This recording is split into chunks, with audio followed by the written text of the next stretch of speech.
Bom dia, boa tarde, boa noite. Aqui quem vos fala é o Papa Borgia, o Papa Chico. Amém? Diga amém. Então, estamos aí. Bom dia, boa tarde, boa noite para todos aí. E hoje nós vamos falar sobre coisas referentes ao Papa de Roma, né? Porque existe também considerado o Papa de Alexandria, né? E patriarca é a mesma coisa de papa, né? É o pai da cristandade, né? Então existe patriarca de Moscou, patriarca de Constantinopla, patriarca de algumas algumas igrejas pelo mundo, né? Patriarca de Jerusalém, patriarca de Lisboa, né? Portugal. Então são bispos que são da sucessão apostólica, né? E assim o Papa Romano é uma das primeiras sé apostólica, né? Uma das primeiras, não a primeira. Então, mais do que nunca, vamos vamos falar um pouco sobre a infalibilidade. Infalibilidade, que esse tema foi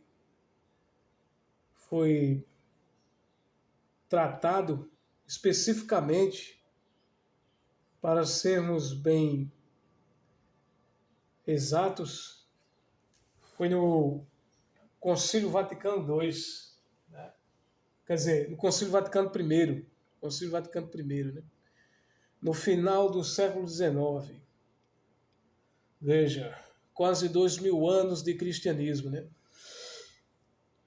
No final do século XIX foi que veio se falar na infalibilidade do Papa, né? A infalibilidade do Papa. Com Pio IX. Pio IX que falou isso aí, porque ele estava sendo questionado no século das luzes, no século das luzes, o século XIX, o século dos Illuminatis, século do racionalismo, né? Da ciência ateia, né? Do ateísmo. Então, para ele dizer ao mundo que o Papa não erra, o Papa na verdade, a infalibilidade quer dizer que ele não é inerrante quando vai se falar de fé e de moral, né? E aí, também ele colocou uma coisa que é muito discutida, quer dizer, eu já vi a infalibilidade papal, esse tema, eu já vi até me esgotar de ver, de tantos católicos tradicionalistas tratarem disso, né?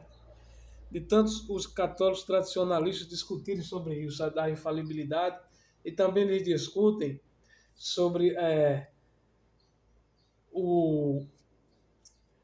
aquela palavra também que Pio IX diz que vai ter papas até o fim do mundo, né? Vai ter papas até o fim do mundo, né?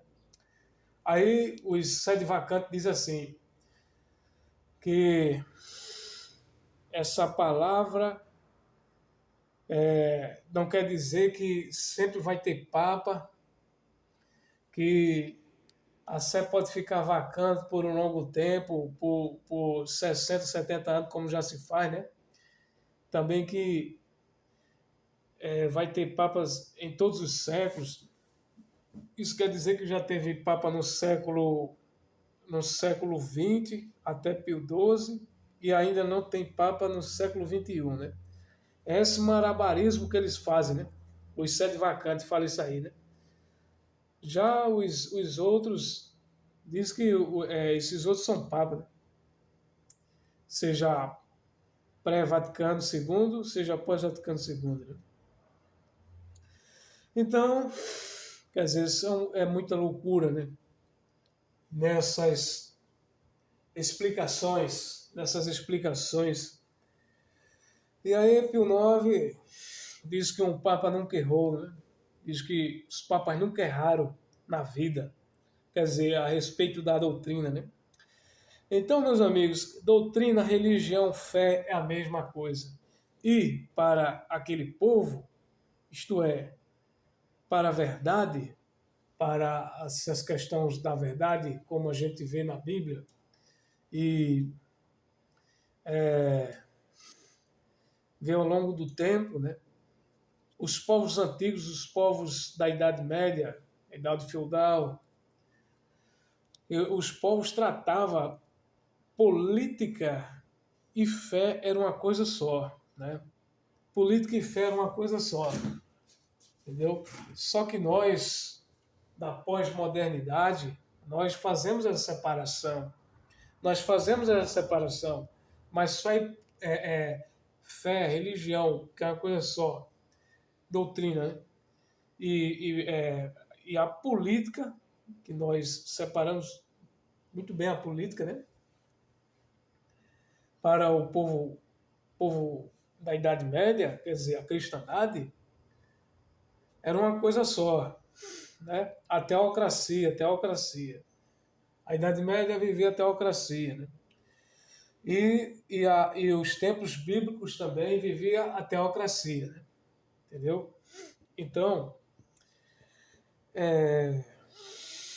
como é que se diz? Então, vamos agora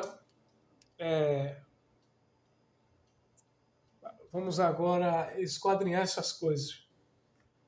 Política, a partir do momento que nós colocamos política como a mesma coisa de religião, no âmbito da religião, né?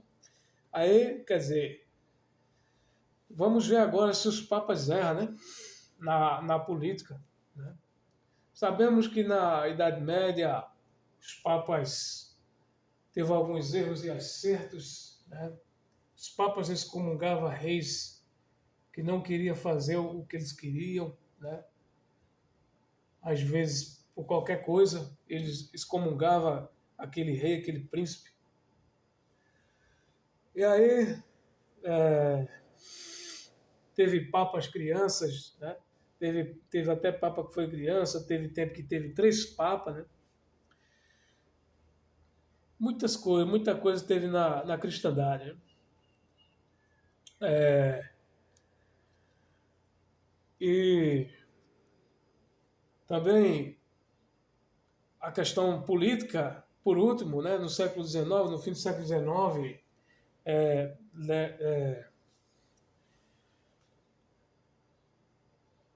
Leão, Leão XIII, ele fez um Harimã. Harimã, se diz que quando ele fez esse Harimã, muitos cristãos morreram, os cristãos monarquistas, que era da França, de outros lugares.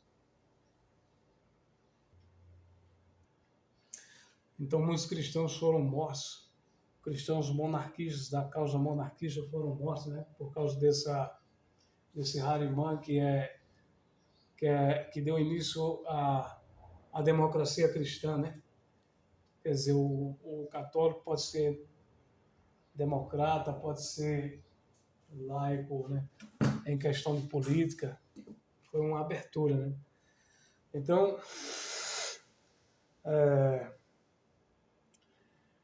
esse Papa Leão XIII também se diz que com os arquivos, se você quiser duvidar de nós, estude bastante, estude na fonte, muitas fontes, o arquivo Pacelli também, né?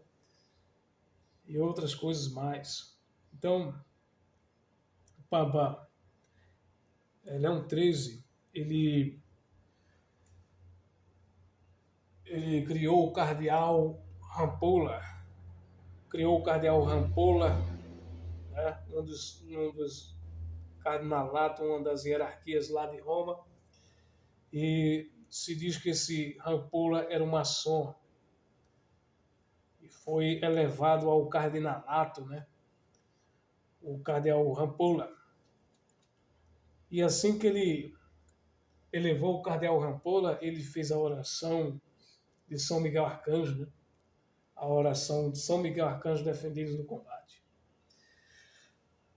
Então, tem muitas coisas erradas nisso aí, né? Muitas coisas erradas, né? Então, nitidamente tratando de fé e de política, né?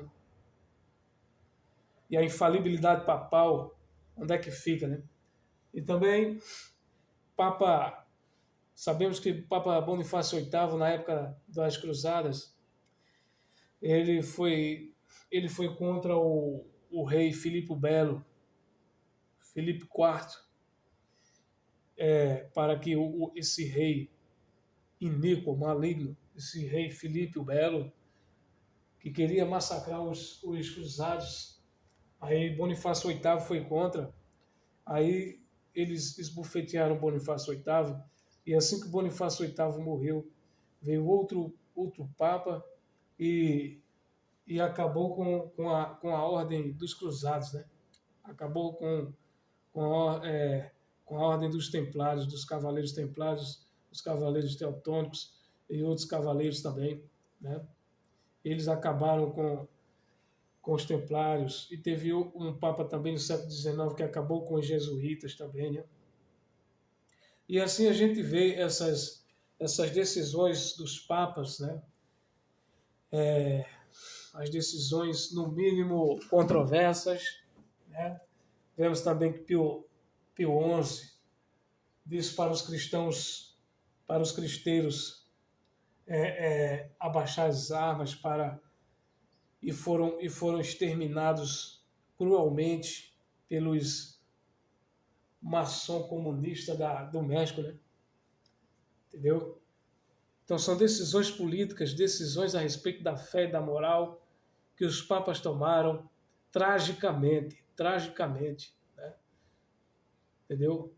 Então a infalibilidade está em jogo. A infalibilidade que foi ratificada no século XIX, né? Quer dizer, se passou quase 2000 anos de cristandade, como nós já falamos, né? E aí o Papa Pio X também, ele queimou os arquivos, documentos referentes a Rampolla, né? Diz que teve esse acontecimento lá em Roma, né? E aí ele queimou os documentos de Rampolla e não condenou Rampolla, né? Mas só que ele fez encíclicas contra o modernismo e isso, aquilo, outro, que não deu em nada, né? Que não deu em nada, deu em nada. Isso aí. É só os caras queimam um negócio e mostra para o mundo, né, que faz um documento condenando os erros modernos e tal. Entendeu? Então, são coisas questionáveis, muitos questionáveis.